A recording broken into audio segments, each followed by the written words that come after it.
India in details. What does Putin think of Hindus? What does Putin's Orthodox Christian system think of Hindus? In this video, you will probably find something that you have never seen before. Yes, you may have seen some Russians, particularly ISKCON or Hare Krishna devotees on the internet and in India. Even when Modi arrived in Russia, some of these Hare Krishna devotees were seen celebrating and dancing. On the surface, it might look as if Russians are very open to Krishna or Hindu culture, and as if they are so much in love with Hinduism, right? But behind all this, is there something that the Russian system is quietly planning or doing? Yes.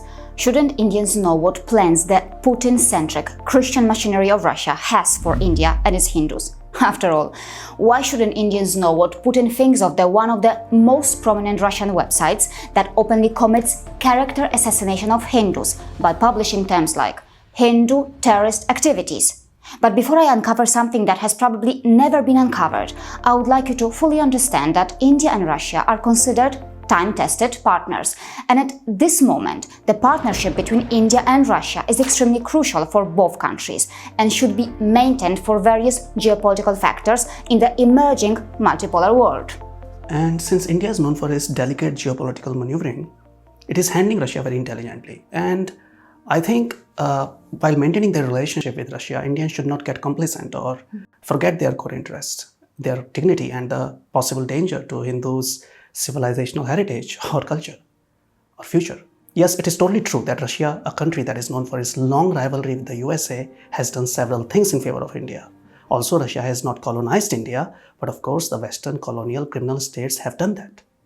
But if you have a rational mind, you should not get overly emotional from seeing these Hare Krishna devotees in Russia.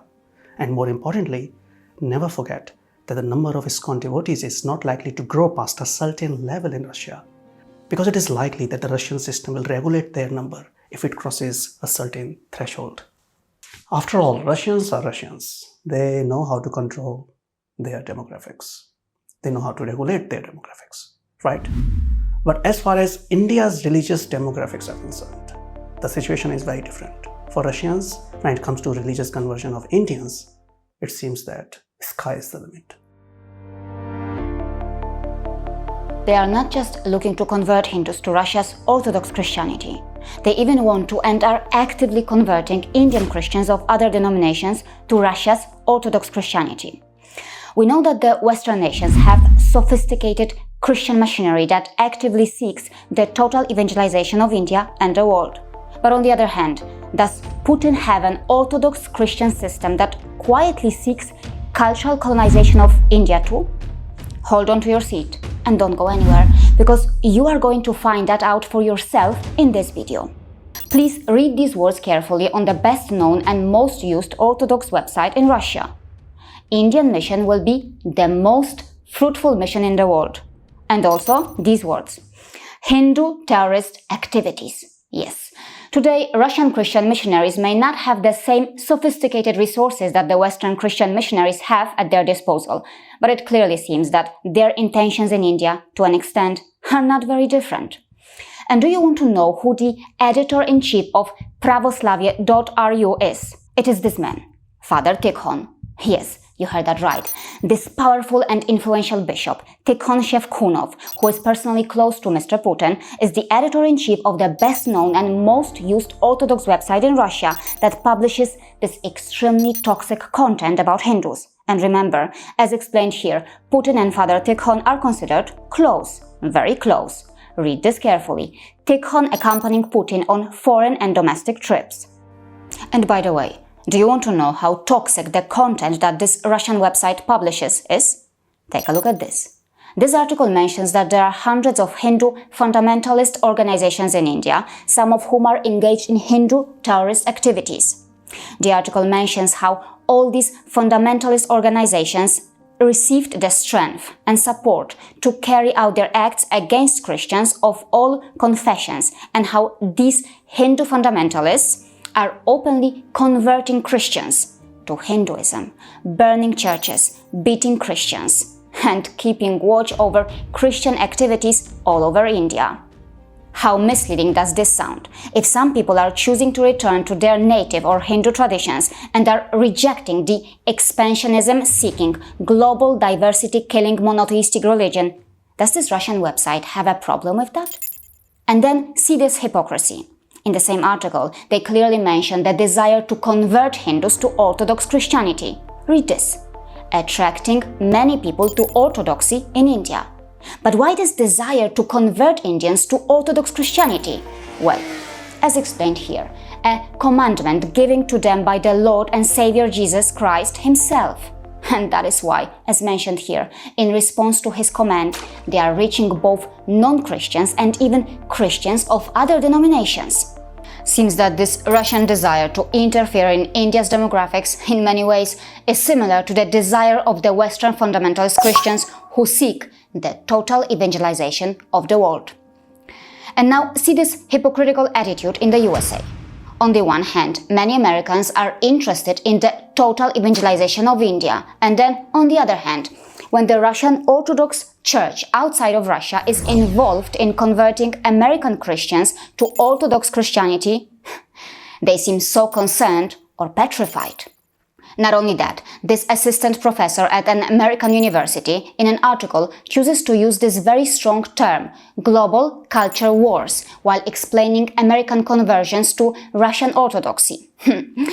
So, my dear hypocritical Americans, when foreign missionary activity takes place in the USA, it is a culture war for you, right? So, is it right to say that there are Americans who believe that they have the right to resist the foreign missionary activity in their country? But then, how about the rise of Hindus who also want to resist the possible cultural genocide from the American missionary activity that seeks total evangelization of India and the world? And my dear Indians, if you do not know about this, please try to understand this. Don't blindly believe that the Eastern Orthodox Church has not been interested in missionary work. This paper highlights their significant missionary achievements. For example, number 1, Christianization of the Southern Slavs. Number 2, the Russian Church's missionary work among the tribes of Finnic and Mongolian origin. Number 3, Russian Orthodox mission to China. Number 4, Japan. Number 5, Russian mission in North America. And it goes on and on. And don't forget, the spread of Christianity was an important part of the Russian colonization of Siberia. And read this. Just like the Western missionary activity, Russian missionary activity is about forced conversion too. It is about converting indigenous people too. And even today, the Russian desire to convert people to Christianity has not ended. As described here, missionary work has been increasingly recognized as a top priority or one of the top priorities. And this also involves converting Muslims and immigrants to Orthodox Christianity in Russia. This also involves converting Indians to Orthodox Christianity in India.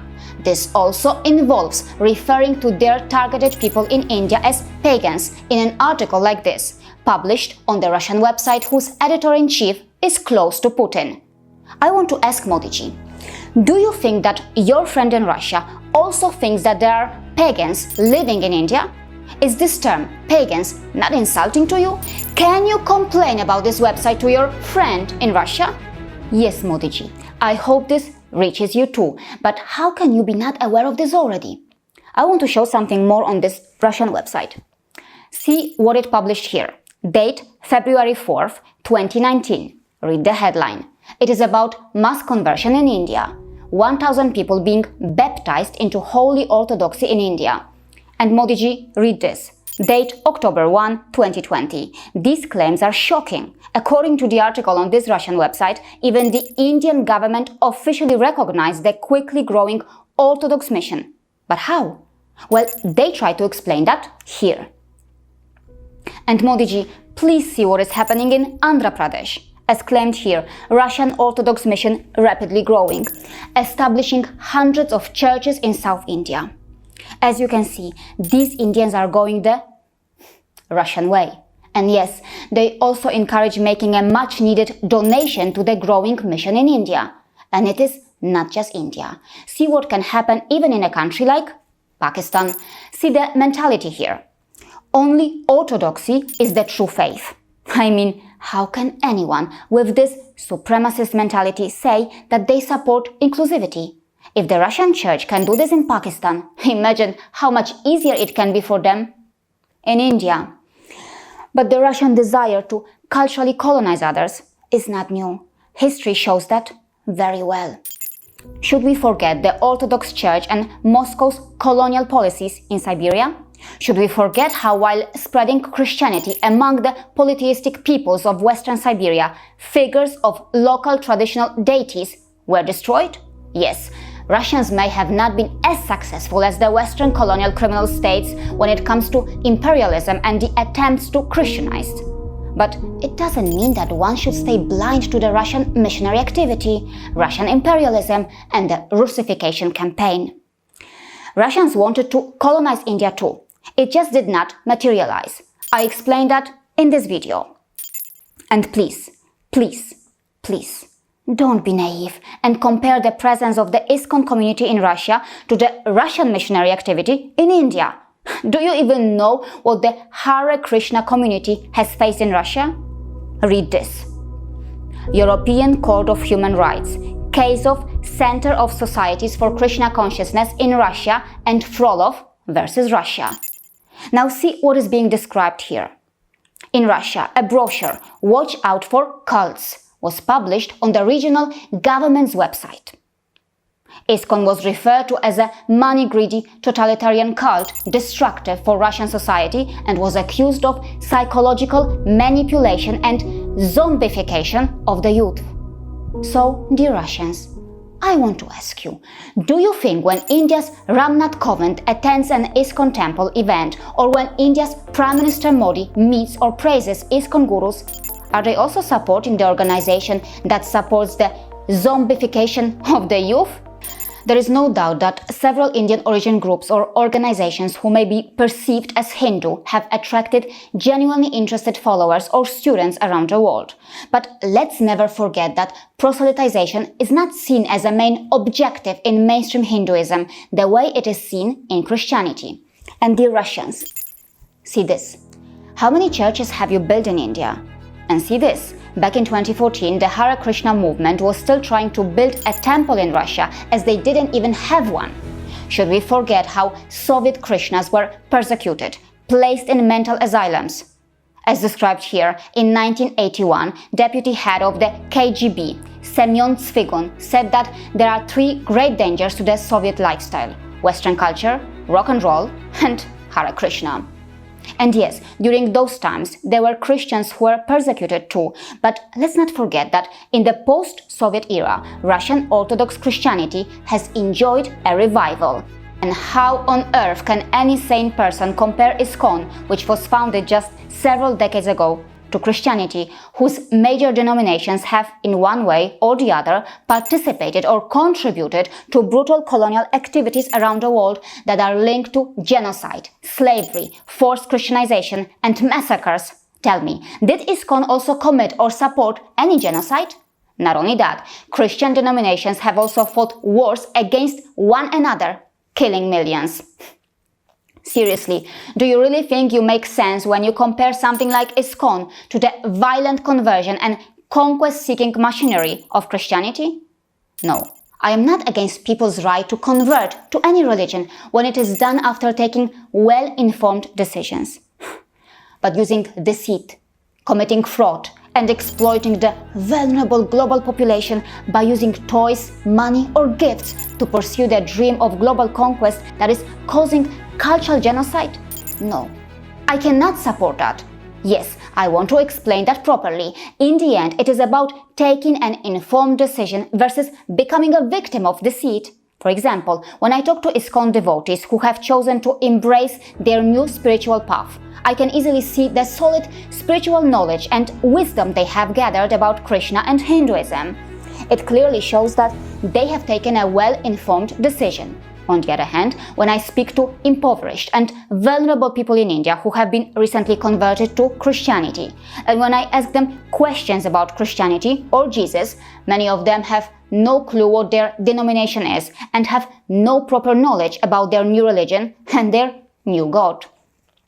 Some of them even clearly say that they were not happy to leave their native spiritual traditions, but they did it because of financial or other benefits. And it is not just about ISKCON and what it has faced in France, Russia, or other parts of the world. Hindus have faced discrimination or persecution in many Christianity-dominated countries. As explained here, Hindus were forced to convert to Catholicism in the French overseas territories, especially in La Réunion.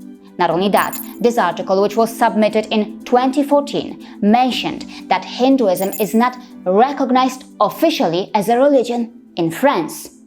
Multiple Western colonial criminal states preach about religious freedom and claim that they are liberal, but then, just like the authoritarian China, they decide which religion or religious group is cult, which one should be restricted, and which one should not be recognized.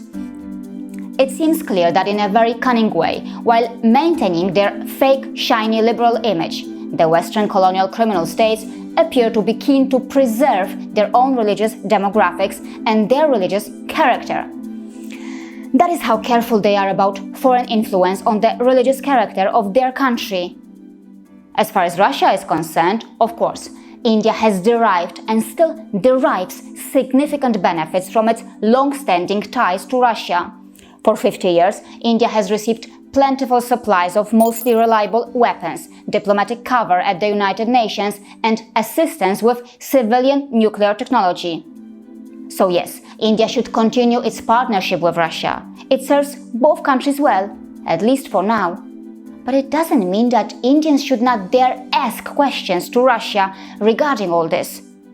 But as far as the term cult is concerned, why is it that some expansionism and monopoly-seeking religions are still not referred to as cults even after participating in colonialism and supporting genocides?